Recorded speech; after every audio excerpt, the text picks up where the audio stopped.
ask you any question. I saw that you wrote a number of things you wanted to address. Well, so frankly, listening to my brother, I can't but agree with Cicero when he said that politics was a country idiot.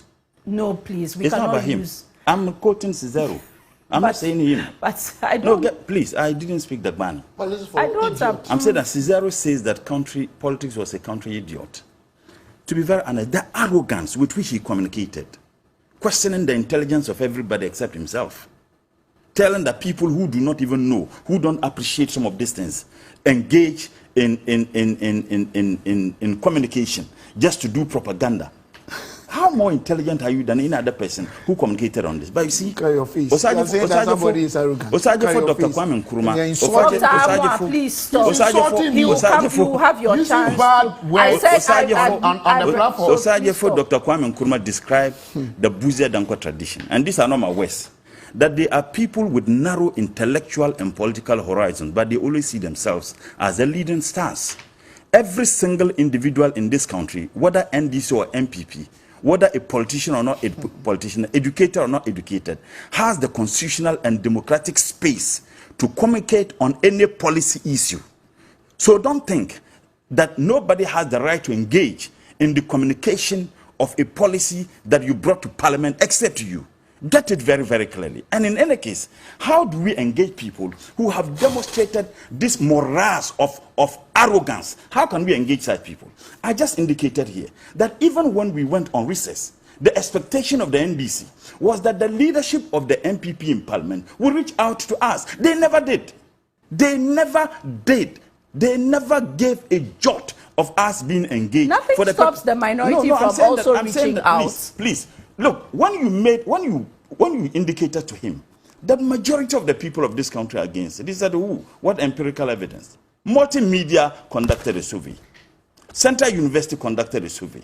Show me one single civil society organization that is against it. And another absolutely falsehood, a statement which was made that show me one single tax that the people of this country have been satisfied with. Look, the communication service tax. When the MPP and the President Kufuor was introducing it, the NDC was against it. Many people in this country were against it. When the government then said they were going to use it to take care of creating jobs under youth employment, everybody accepted it. So it is absolutely not true that we have always been against, tax regimes that have been introduced. And he knows too well as a member of the Finance Committee. There have been a lot of tax issues and waivers that we have agreed in Parliament, just in this Parliament, and approved. In any case, why do they always rush into using COVID as a justification? The 2022 budget, this budget, Minister of Health spent 32 million Ghana cedis drinking tea. 32 million Ghana cedis. The Minister of Finance is telling us in this budget that give me 54 million Ghana cedis of the COVID funds, I want to establish a new bank. Nobody is against taxes. And I started by saying that parties that are leftists and leaning, like the NDC, Social Democratic Party, we anchored our economic development and progress on the basis of taxation. So it is not true that the people of this country are against taxes. The people of this country are against taxes that are repressive, against taxes that exert more pressure on the poor than the rich. That is what the people of this country are against. The people of this country are refusing to be taxed when you cannot account for taxes that you have taken. Now, this basis of they engage in infrastructure development than the NDC, that is a blatant lie. You don't need to go anywhere. You don't need to finance anybody to go anywhere. Get out of this studio. The Rich Hospital is not far from you. The Circle Interchange is not far from you. The Legon Medical Center is not far from you. Show us one single hospital that you put up. Show us. Or you assume that the people of this country are a bunch of idiots. Tell me one single thing you did. One. And people can call. We had regional hospitals. We had massive infrastructure development. And then you want to know the roads that the NDC built.